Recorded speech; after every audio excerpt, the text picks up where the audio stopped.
Welcome to Saturday Morning Meeting, PK52. Gang, I've been on the road. This is fourth quarter of the year, and it's almost like I come home, put my suitcase down, wash my clothes, put them right back in there. So if anybody sees me week to week, they go, dude, you only have one set of clothes?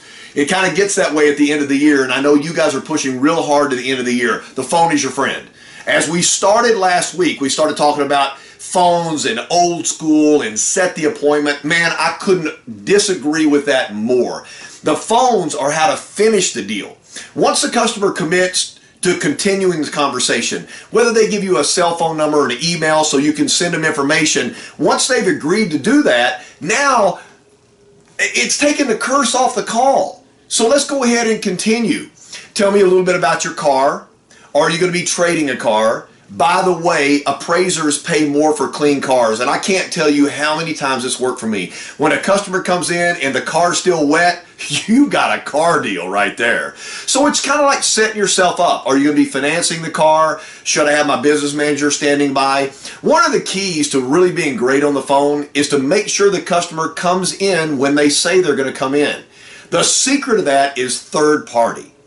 So what I'm going to do is I'm going to try to find out as much information about their vehicles as I possibly can. I really want to go ahead and send them an email appraisal form, have them fill that out and send it back so I know what I have.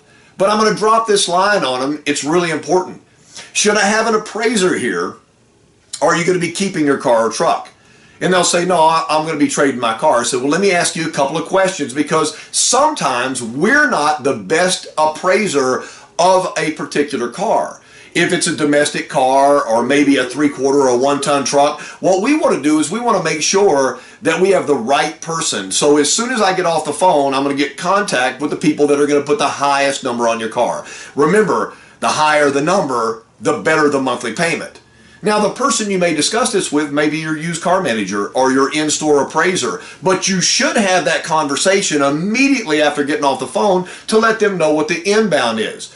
When a customer feels like somebody's going to be there to put the best number on their car, hey, they're going to show up on time. If they don't show up on time, they're going to call you and say, hey, Casey, I'm going to be running a little bit late, so I'm glad you called me. Let me make arrangements so you can come in a little bit later. Shouldn't be a problem at all. So that third party gives them a little bit more of a courtesy back to us because they want to make sure they get the best overall value.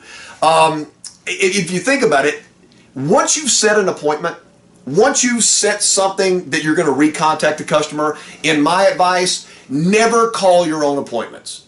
Here's what we did in my first store.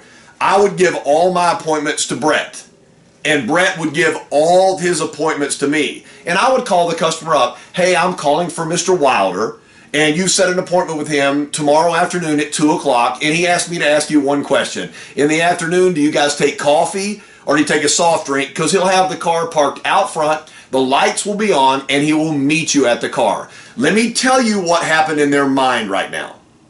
They said, Brett's going to be standing out there at the car with a beverage in their hand. That's not exactly what I said. I said the car was going to be out front, the lights going to be on, he will meet you at the car. So that's all about prepping the customer that we really expect them to come in when they said they're going to come in.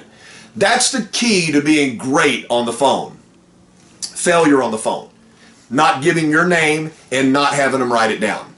Not giving the name of the dealership. I can't tell you how many times in my career somebody came in our store asking for a salesperson that didn't work there. Somebody did a great job on the phone and sent them right to the wrong store. So your name should be written down, the name of your dealership should be written down, and the way you want them to contact you should be written down. On the flip side, you should have their name and the way they want to be contacted. So failure means not having this. Failure is not setting an agreement to continue.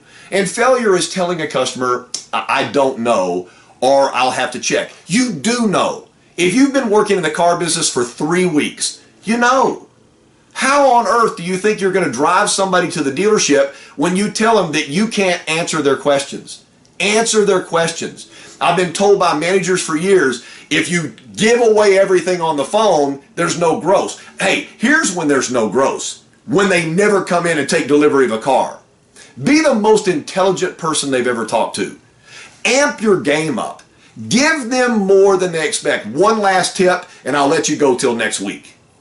Always try to deliver a car to a gated community every Saturday. So before the Saturday morning meeting, have the porter follow you to somebody's gated community, drop a car off, have coffee and tasty muffins and other kinds of breads in the pasture floorboard, enough to share.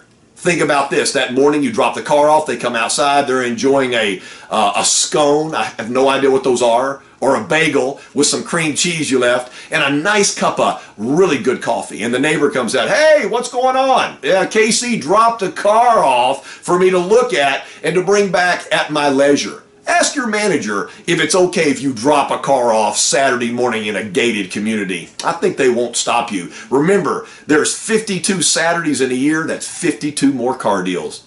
The bigger you make it, the bigger it is. Next week, how to overcome objections on the phone. Saturday morning meeting, PK 52.